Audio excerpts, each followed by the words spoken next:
Bienvenidos al programa de historia de France 24. Soy Andrés Suárez Jaramillo. Fue en un mayo de hace 75 años cuando Europa sintió el alivio al conocerse la noticia de la rendición total del Tercer Reich. Se trató de uno de los epílogos al conflicto más devastador en la historia de la humanidad, la Segunda Guerra Mundial.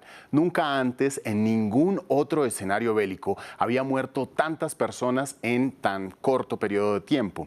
La Segunda Guerra Mundial contabilizó un estimado de 46 millones de muertes en un periodo de poco más de 5 años entre 1939 y 1945. Otras fuentes calculan que la cifra rodea los 60 millones de muertos. De manera que la rendición nazi supuso para los países aliados en la guerra el día de la victoria de Europa.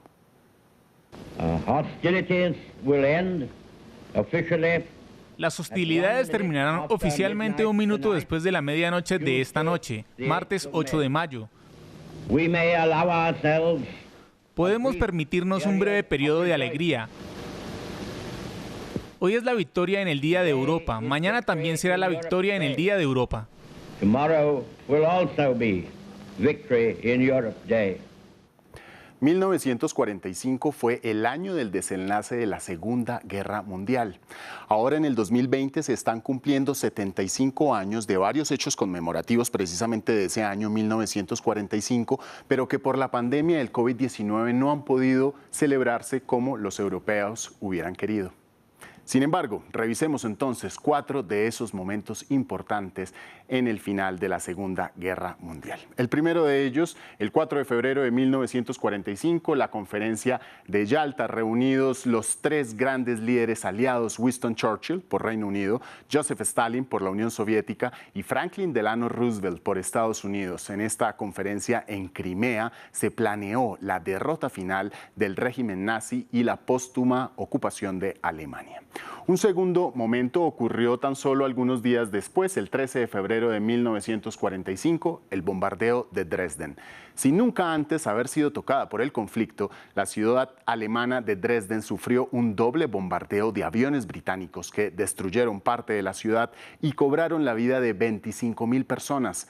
Al no tratarse de un centro político, tampoco militar, la denominada Florencia de Alemania fue golpeada en lo que se considera una venganza de los británicos. En ese mismo mes, el 30 de abril, un tercer evento marcó el año de 1945. Adolf Hitler y su recién declarada esposa Eva Braun se refugiaron en su búnker debajo de la Cancillería de Berlín. Detrás de ellos venía el avance de las tropas soviéticas. Se cree que tanto Hitler y Braun cometieron suicidio y sus restos fueron carbonizados. Otras teorías hablan que habrían escapado a Argentina, al no tenerse plena certeza del cadáver de ambos. Así pues, mayo de 1945 comenzaba augurando el final del Tercer Reich, del cual Hitler proclamó que duraría 1000 años.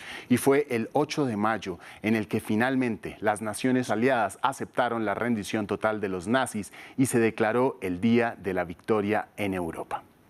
En una sobria ceremonia de conmemoración por este día de hace 75 años, el actual presidente alemán Frank-Walter Steinmeier calificó al suceso como a una liberación. Sí, el 8 de mayo de 1945 fue un día de liberación, incluso si no se tratará todavía de una liberación en las mentes y los corazones de las personas. Tras las cenizas que dejó la guerra, el trazo de las fronteras fue redibujado en Europa. Tan solo Alemania fue dividida en 2 y Berlín en 4. Mientras en Europa cantaban victoria, en el Pacífico se vivía uno de los capítulos más cruentos y escalofriantes que dejó la Segunda Guerra Mundial. Los japoneses habían entrado a la guerra en 1941 con la batalla de Pearl Harbor y ahora en 1945 se encontraban inmersos en la batalla de Iwo Jima, en la que cerca de 30.000 marines estadounidenses se enfrentaban ferozmente contra 21.000 tropas japonesas en una lucha por controlar el Pacífico. Pero a diferencia de la vasta victoria japonesa en Pearl Harbor, en la isla de Iwo Jima la victoria fue para los estadounidenses. Pero algo peor vendría. 2 aviones B-52 de Estados Unidos lanzaron en agosto de 1945 2 bombas atómicas sobre Hiroshima y Nagasaki, acarreando un inmenso dolor a estas poblaciones y abocando a la derrota definitiva del imperio japonés. Japón se ha rendido hoy. El último de nuestros enemigos ha caído. Considero que esta respuesta es una aceptación total de la Declaración de Potsdam, que especifica la rendición incondicional de Japón.